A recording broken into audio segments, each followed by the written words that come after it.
నెల్లూరు జిల్లాలో ఇసుక మాఫియా ఆగడాలు అన్నీ ఇన్ని కావు. ఇసుక రీచ్లకు అనుమతులుండవు. ఉన్న ఒకదానికి అనుమతి తీసుకుంటే 10ంటిని తోడేస్తారు. భారీ యంత్రాలతో రాత్రి పగలు తేడా లేకుండా వందల వాహనాల్లో లోడింగ్ చేస్తూ యథేచ్ఛగా ఇతర రాష్ట్రాలకు తరలిస్తున్నారు ఇసుకాసురులు.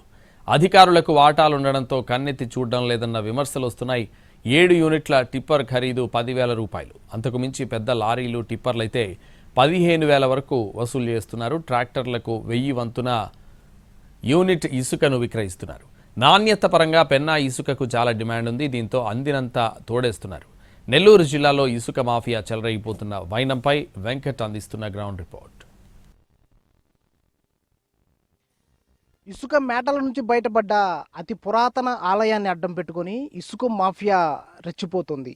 ఆలయ జీర్ణోద్ధరణకు చర్యలు తీసుకుంటామని చెబుతూనే గ్రావెల్ రోడ్డు నిర్మాణం జరుగుతుందంటూ ఇక్కడ నుంచి పెద్ద ఎత్తున తువ్వ ఇసుకను అక్రమంగా రవాణా చేస్తుంది.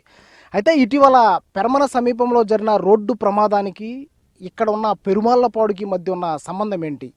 రోడ్డు ప్రమాదానికి కారకులు ఎవరు? అధికారులు ఎందుకు చర్యలు తీసుకోవట్లేదు? ఇవాల్టి ఎన్టీవీ గ్రౌండ్ రిపోర్ట్లో చూద్దాం.